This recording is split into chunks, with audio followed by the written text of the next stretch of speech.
Bonjour à tous, je suis Gilles et je viens à vous aujourd'hui pour discuter de la spiritualité et plus particulièrement par rapport à ceux qui débutent dans leur pratique spirituelle.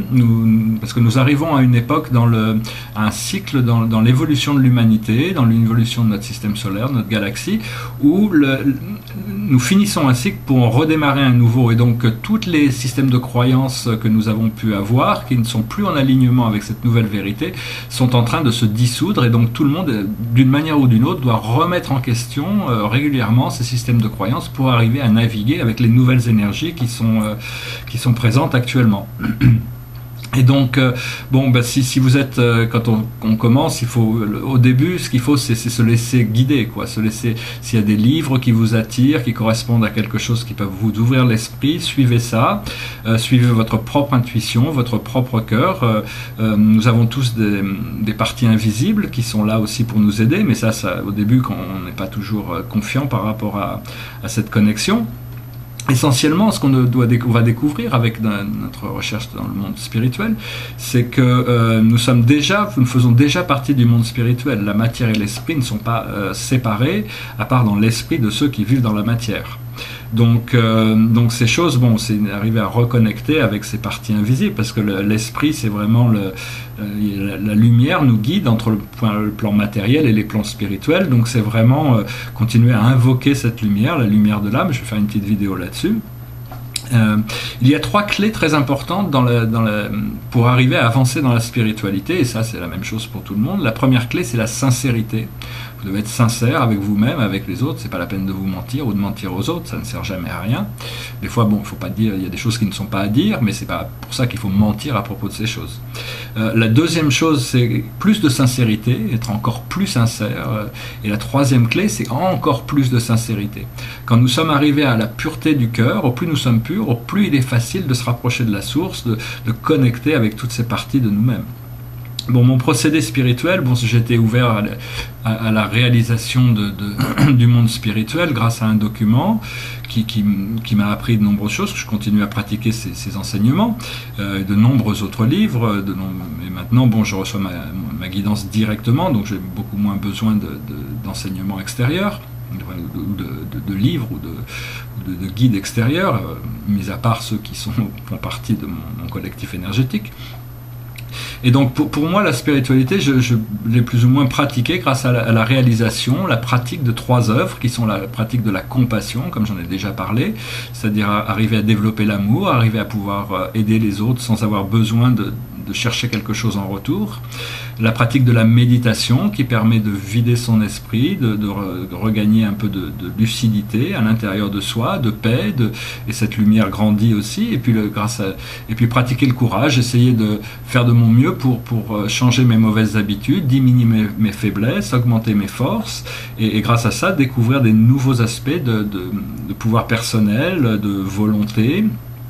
Et donc ça, c'est des procédés qui sont très, très simples et très pratiques, mais qui demandent quand même un peu d'application. Comme tout, la voie spirituelle, on ne peut pas s'y engager à mi-temps, c'est quelque chose que vous devez vous y engager avec tout votre cœur, c'est pour vous que vous le faites, c'est pas pour quelqu'un d'autre. Donc il faut apprendre à rester léger aussi, apprendre à utiliser l'humour, ne pas prendre les choses trop personnelles, apprendre à être bon avec vous-même, bon avec les autres, gentil. La gentillesse, c'est quelque chose qui n'est pas très bien comprise en société, on l'aperçoit un peu comme une faiblesse par rapport à ceux qui sont durs, mais en réalité c'est une force extraordinaire, ça vous permet de prendre possession des choses sans avoir besoin grâce à une connexion sincère d'amour, c'est pas quelque chose, et puis ça aide vraiment les choses, c'est pas avec brutalité, violence et force qu'on va régler les problèmes, c'est avec patience, persévérance et douceur. Sinon, a priori, le monde spirituel, on y connecte grâce au fait de pouvoir savoir que tout est ici maintenant, mais le temps n'existant pas, c'est arriver à connecter avec ce moment présent, mais on est toujours souvent ramené dans des plans linéaires matériels, et donc c'est bien de pouvoir essayer de connecter avec ce non-temps, sortir du temps, sortir oublier toutes ces croyances, oublier tous ces désirs, oublier tout ça pour rentrer dans le vide et voir toutes ces choses merveilleuses qui nous attendent une fois qu'on aura pu avoir accès à ces trésors, à ces richesses du monde intérieur.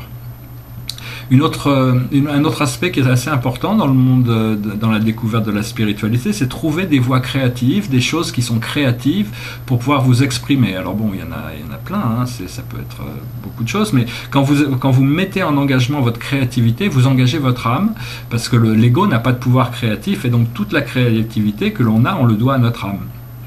Et donc ça, c'est très important de trouver, de pratiquer un moyen créatif. Personnellement, bon, j'utilise la peinture depuis des décennies pour communiquer avec le monde spirituel. Et bon, ça, c'est un moyen très très efficace qui a très bien marché pour moi. Et je continuerai aussi longtemps que je suis là, d'ailleurs, certainement. Une autre chose qui est très importante, non seulement d'être créatif, mais aussi d'être réceptif, de pouvoir entendre, écouter, être présent, pouvoir s'adapter à ce que la vie nous apporte dans son ensemble, à chaque circonstance, parce que bon, on peut être très bien zen quand on est tout seul, très calme, et puis on rencontre des gens qui nous bousculent tellement qu'on perd toute notre maîtrise, bon, de moins en moins, mais des gens qui poussent des boutons en nous. Donc il faut apprendre à rester serein, réceptif, pour pouvoir essayer d'aider les gens, savoir quand vous voyez qu'il y a une lutte d'ego, d'opposition, enlevez-vous de la situation et dites-vous comment je peux servir cette personne pour lui faire comprendre, pour l'aider à avancer par rapport à sa prise de tête ou quoi que ce soit, quoi. Donc, parce que bon, il y aura toujours des gens qui essayeront de s'opposer à l'évolution dans ce sens-là. Donc c'est vraiment bon. Et puis une fois que vous êtes dans cette position, vous allez trouver un moyen de servir et ça sera beaucoup plus efficace.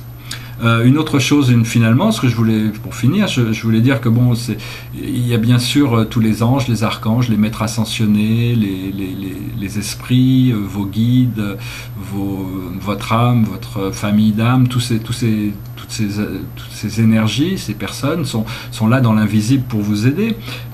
Et donc, au fur et à mesure que l'on avance, on se tourne plus vers les connexions internes que vers le monde extérieur, bien que le monde extérieur soit complètement connecté au monde intérieur, au niveau de l'absolu, ou même au niveau de notre évolution. Et donc, c'est considérer que toute la vie est votre enseignant, toute la vie est votre professeur, toute la vie est votre gourou, et la vie tout entière est dédiée à vous éduquer. Donc, tout est là pour ça. Donc, des fois, il faut faire des choix, il faut renoncer à certaines choses pour en obtenir d'autres, mais toute la vie est bienveillante, et toute la vie est là pour vous servir. Donc, au plus ça va aller, au plus vous vous sentirez confortable avec ces nouvelles énergies, mais bon, ça vient pas forcément tout de suite, donc il faut quand même montrer un peu de foi, un peu de patience, un peu de persévérance.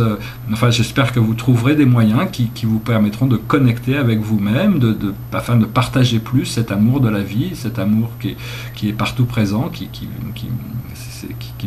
coule dans nos veines, qui est là dans toutes les cellules, dans toutes les particules d'air, dans toutes les étoiles. Tout est vivant, en réalité, on découvrira ça un jour, que toutes ces choses sont beaucoup plus magiques et merveilleuses que tout ce qu'on a pu l'imaginer dans notre illusion temporelle. Voilà, je vous souhaite une excellente journée. Si vous avez des questions, ou si vous souhaitez me voir discuter d'une certaine chose en particulier, n'hésitez pas à me le faire savoir et je ferai de mon mieux pour les adresser. Je vous souhaite à bientôt. Au revoir, merci.